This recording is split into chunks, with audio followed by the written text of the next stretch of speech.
10, 9, 8, 7, 6, 5, 4, 3, 2, 1. Break the cage. Now, we are starting our series on integrity. And heck, we're going to start with some noise on this Saturday morning because I am so sick of living in a universe and without integrity. And that includes being sick of myself if I live that way. We have created a world where integrity is an interesting word. It no longer governs our life. It no longer governs our interactions. And in fact, we have trained ourselves that it's okay in almost every circumstance to lie. When we say we'll do something, what we mean is if it remains convenient, if it remains in my highest and best interest, and if I freaking feel like it and I don't forget. Oh, oops. And if nothing better comes along. And in fact, when we make promises to people and then we don't do them and then they get upset, we get mad at them about how dare you not understand that it was obviously in my best interest to screw you over. Good morning. So this is Kellen Flukiger. This is our Break the Cage Now 3 Hangout series. I have a fabulous guest, which many of you may know, Dr. Manny St. Victor, who is a shrink par excellence and a computer programmer and a manufacturer of virtual worlds. I always have to wonder if being a shrink has had something to do with those virtual worlds. Comment? Freudian much, yeah. Yeah, Freudian much. That's kind of what I'm thinking about. So, Manny, if I live, and I am absolutely postulating that I do, in a world where my word or people's word means absolutely nothing, I say it because I want people to shut up. I say it because I want to be socially acceptable in a given situation. We all know that it comes with the caveat that says if I feel like it, if I mean it, if nothing better comes along, and if it remains convenient, and oh, if I remember.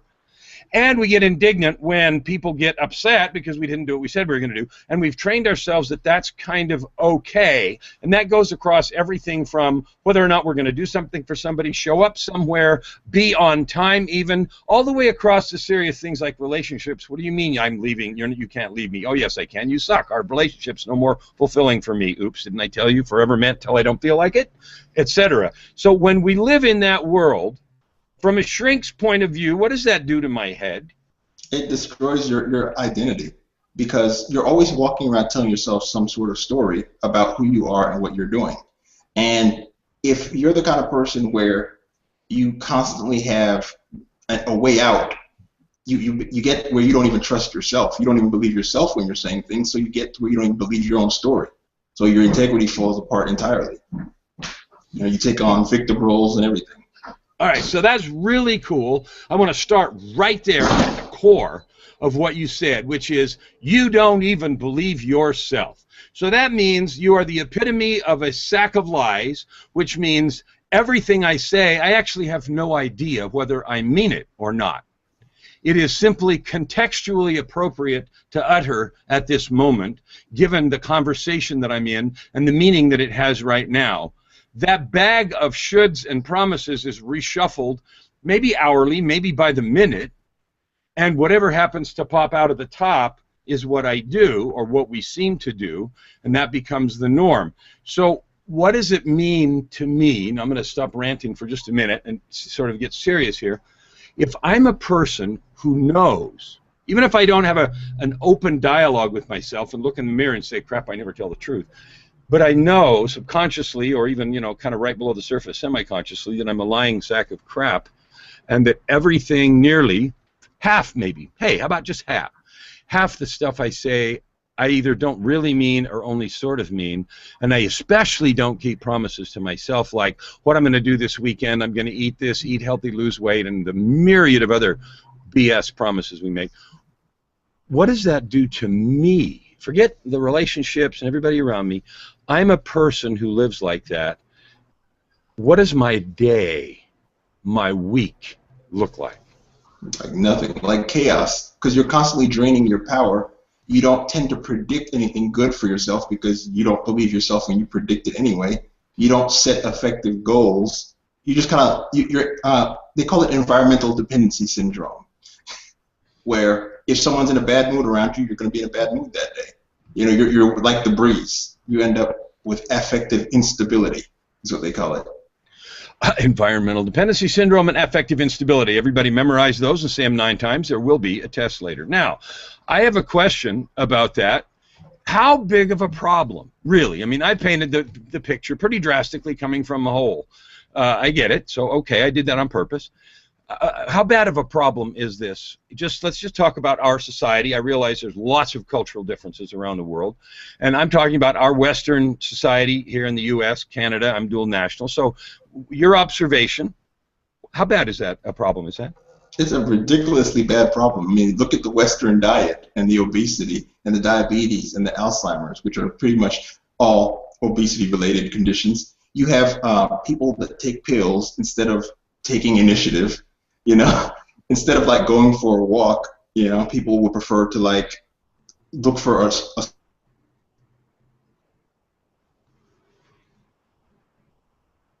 that into society. You know, if I can't believe you, I can't believe myself. We can't coordinate. We can't collaborate. We can't construct a narrative together and build anything. We're not going anywhere. So I agree with you, and there's a comment here that says that someone mentions that they can't conceive the importance of integrity requiring a 3-part series.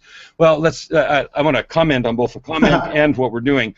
We're going to talk about integrity in 3 parts. Part 1 is what is it? Part 2 is how do I get it, or what does it do for me? And part 3 is how do I get it? What are the practices? So we're going to break it up on purpose.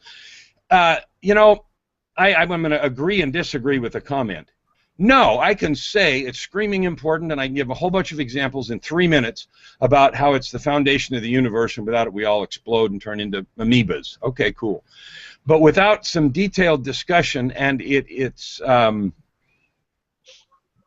ubiquity, I guess, the ubiquity of the problem and the different faces of the problem, what I think's going to happen is this will turn into a Kellen and Manny rant. It'll be interesting. People will watch it, part of it, and say, what was that? And then go back to life as it was. And so if I'm going to waste my time and Manny's time talking to anybody in this hangout, I want it to be something that stirs up enough controversy that at least it gets talked about. And maybe, just maybe, some people make some decisions about their life, their thoughts, their words, and their promises to themselves and to others that are a little bit different. So that's why we're taking an extraordinary amount of time to discuss an unbelievably important topic to address that specifically. I think the more you integrate integrity into your way of being, the more time you can spend exploring and discussing it. It's at the depth of your entire well-being. I couldn't agree more. So one of the things that I do in Break the Cage coaching, when I'm just doing transformational breakthrough work, okay, I do a whole bunch of business coaching. I've got business clients everywhere. We're building businesses, and integrity is the foundation of business, and Covey talked about the speed of trust, and we agree with all that. But let's just back up and get to the foundation stone, which is me as a person and the aspects of my life, because the way you do one thing is the way you do everything. And if you think you're going to be honest in one part of your life and a creep and a cheat in another part, the only person you're cheating and lying to is yourself, because the way you do one thing is the way you do everything, because it becomes who you are, and it's stamped on your forehead in indelible ink. So as in Break the Cage, one of the first things that we focus on, and Manny, I want you to comment on both the effectiveness and what I'm going to describe here. Would it work? Why would it work? What would this do? So we create a ritual, a morning ritual, and it almost doesn't matter what it is, but it's centered around the 4 aspects of life: your health, your physical health, your aspects, your relationships, your connection to the infinite or to God or a spirituality, or however you want to define that as a third part, and your financial well-being. So those are 4 areas. It's an arbitrary division. But a small ritual in which you at least take 10 or 15 minutes and do something productive and useful, and maybe longer, maybe a half an hour. So the whole ritual might take you a half an hour to 3 hours, depending on how involved you get. But the point is you touch all the areas of your life.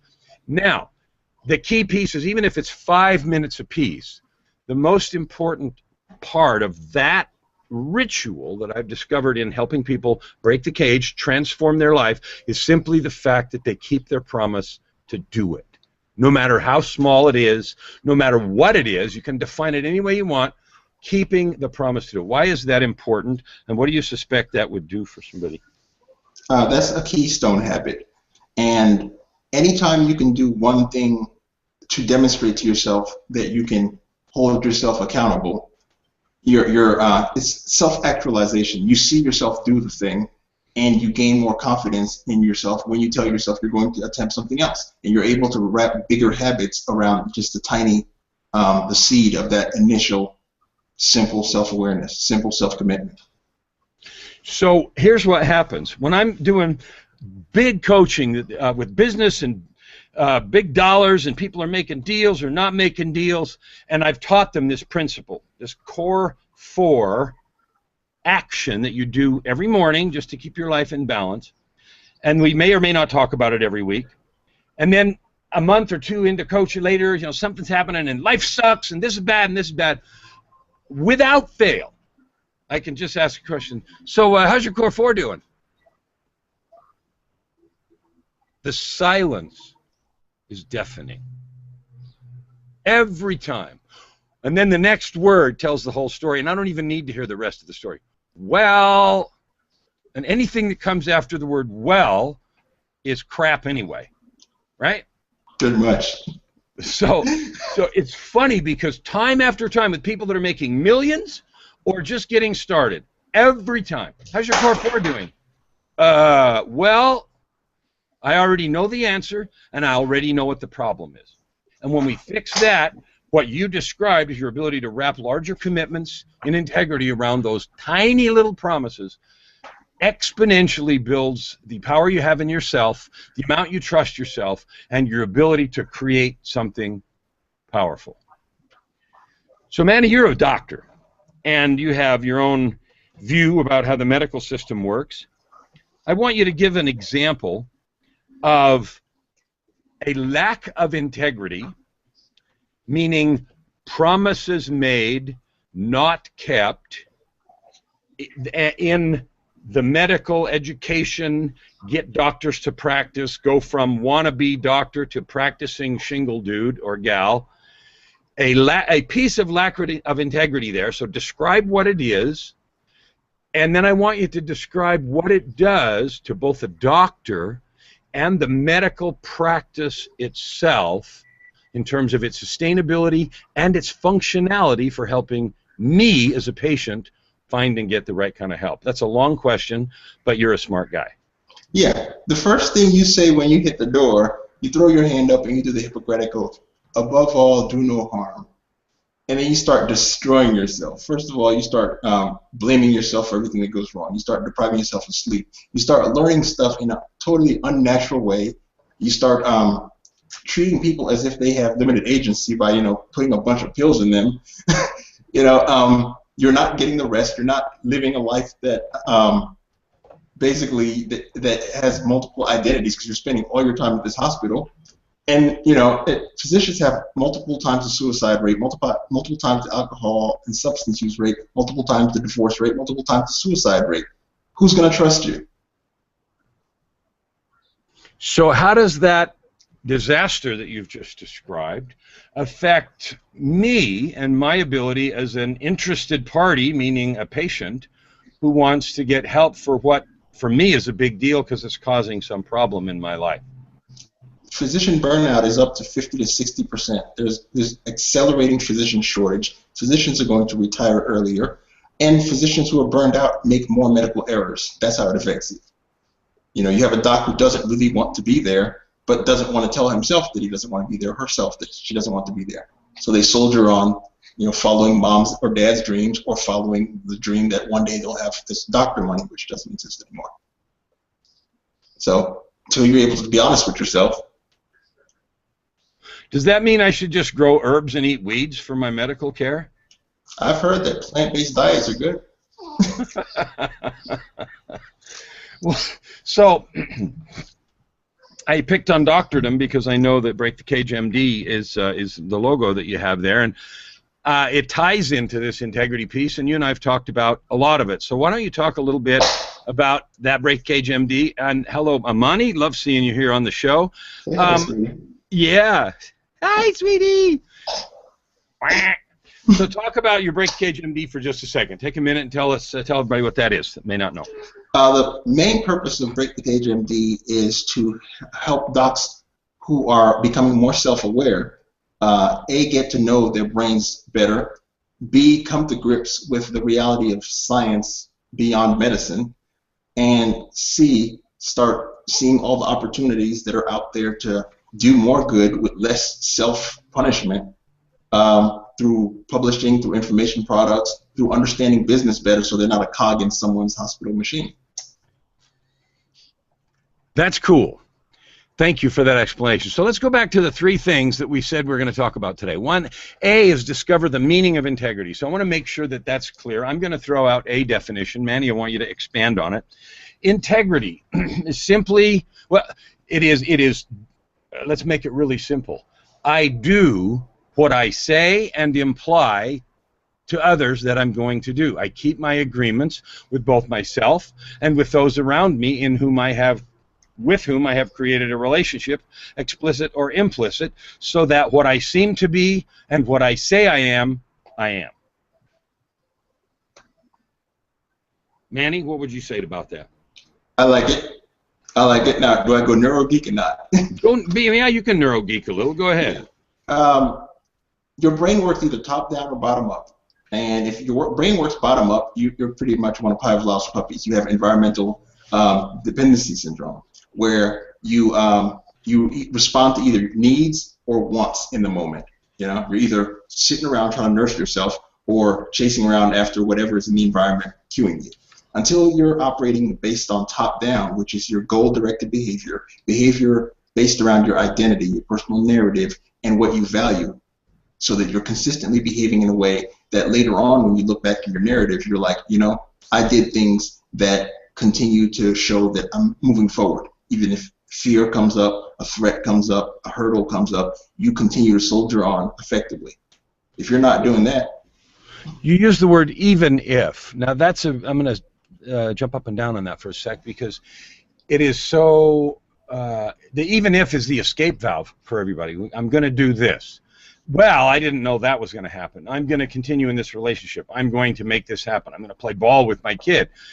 And what happens is we don't, because even if is never there. It's funny when you think about marketing, even if is one of the clauses you put in to help people want your product. So you can make this and this and this be successful, even if, you know, you've sucked before, you've failed before, you doubt yourself, whatever. And even if is a powerful concept to give people confidence that they might be able to then have success with whatever they're doing, just in terms of a marketing context. So if you relate that to your behavior, you said, I'm going to do what I said or acted or you gave the impression of or pretend to be, even if it's hard, even if it rains, even if, instead of, oh, well, I didn't know it meant that.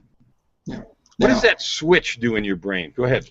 They say there are two things that determine who continues to pursue the goals over time, through adversity. You have two elements. Your goal has to be in integrity, which self-congruent, so it's based on your values, aligned with your values, and you have to have implementation intentions in place. Now, implementation intentions are, when this opportunity arises, I will do this. Now, you also need distraction intentions.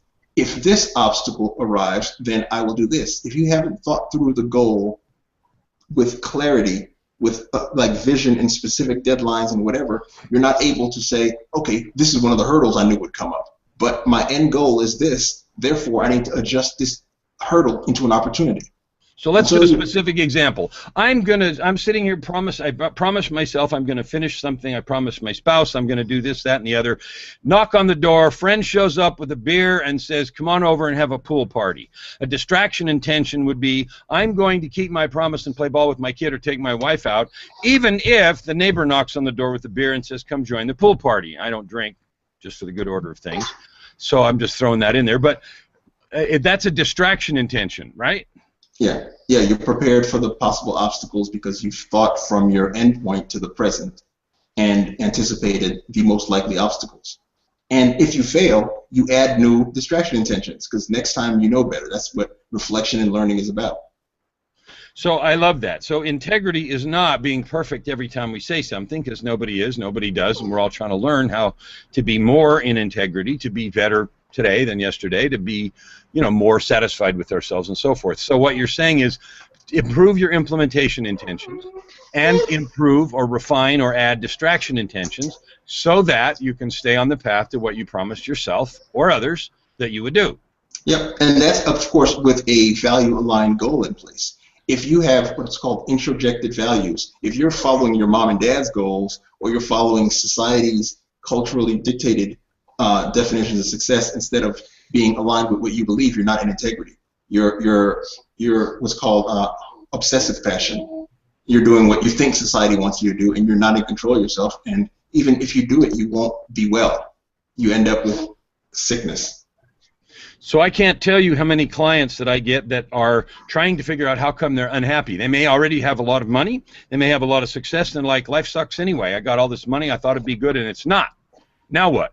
So what you're telling me is, if I haven't figured out what I really believe, stand for, or want, my core values, my truth, and I don't live that way, it doesn't matter what I do, it's empty, is what you just, I think what you just told me. Yeah, until you know why, your why, and its purpose and principles. You know, terminal core values, and instrumental core values.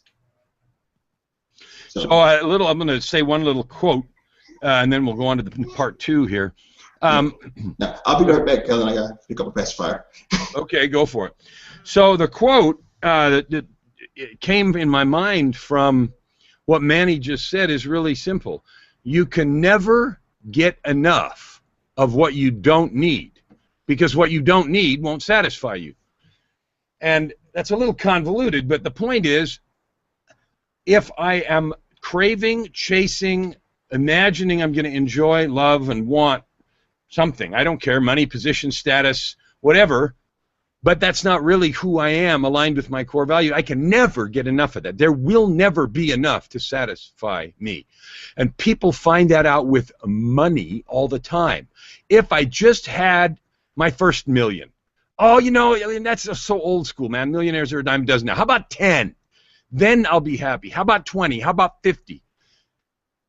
And the drug addiction goes up, the alcohol goes up, the busted relationships, the infidelity, the crookdom, the suicide, and everything else. Well, man, if that's the key to happiness, how come, I think Manny just told us, the core value piece is the key. So you can never get enough of what you don't need, because what you don't need won't satisfy you. Are you rescued and back with us there, Doctor? Yeah. I'm back. Cool. So part 2 is we describe the meaning, which is being what you purport, what you purport, say, and it's more than just do what you say, because we all give indications with our body language and what we intend to project. So that's the sort of definition we're using. Part B is a little nuance on that, an understanding of integrity, and by understanding I mean, so what does that mean you do? Manny, can you think of a couple of examples of being in or out of integrity? Maybe someone knows what it is, but projecting one kind of image and then acting another. Can you give me an example of that's glaring for you? I'll go back to the doctor thing, but anyway, I think a lot of times you have people who, and I call it like ritual versus procedure. People who, when they're learning something, because when they were learning it, it wasn't aligned with their values, they learn the ritual aspects. So they do the act, they run the scripts, but inside they don't have the clear meaning about what they're doing. Yeah. Like, in some cases, you'll have some people who are caring for patients, but they're not realizing that the relationship is what makes people healthy. So they're kind of clammed and alexithymic, you know, like cold and doctorish, because this is how you care for patients. Meanwhile, the person is in front of you suffering from a lack of empathy, and they're wanting to reach out, and you're not doing the thing that you said you would do, take care of people, make them healthy. So isn't that interesting? Because what you've just said applies all the way across every piece of life, not just doctordom. How about in business? Somebody wants a problem solved, and they want so much more than just to buy a widget. Now, I'm not talking about if you're buying screws at Home Depot. Okay, fine. You don't really expect to have a relationship with, you know, the screws you buy to fix the dresser or whatever. But so much of what we buy, it's about the relationship and the experience that makes the transaction or the value exchange of money for whatever product or service that you're acquiring complete. And so by not giving that, not being aware of and not giving that, how effective are you going to be? Let's just go to business now. How effective are you going to be in business if you're not in touch with the, let's use your doctor example as a metaphor, the empathy that your client, your patient, only in this case your client needs, you're providing the product or service, but you're not nurturing the relationship. What does that do? Well, you're hosed because once something becomes a cog and it doesn't have the element of the empathy, the resonance, the branding or whatever that makes it special to the person, you're replaceable. They can replace you not only with nurse practitioners and PAs who cost less in their business model, but it reduces your value. Well, I bet that does wonders for that doctor money you were talking about. Well, yeah. What's happening in medicine is value migration. As a business model, as a culture starts to value something different, if you're not in touch with the ethos of the culture and you're not noticing that the patients now have resentful dependencies, what they call it, if you're not feeling that the people are looking at you like you're robbing them of something because you're not giving them the warm eye contact, then you don't realize that an entire culture has migrated to wellness instead of duct taping themselves to health, and that they feel as if you're holding out on wellness because you learned it, yet you're providing them with duct tape instead of a relationship and nurturing. So here's what I want to do for the last part of the program. The third bullet we had is using integrity to win. Yes, win. And everything you just said was in a medical metaphor about having migrated to wellness, needing the relationship and the empathetic part of the nurturing, and caring about the wellness part as opposed to duct taping to the fix-it juice. I want you to help the listeners, because when you described that, everything that you were saying, I was hearing it in the business context. I wasn't even thinking about the medical. I knew you were using those words.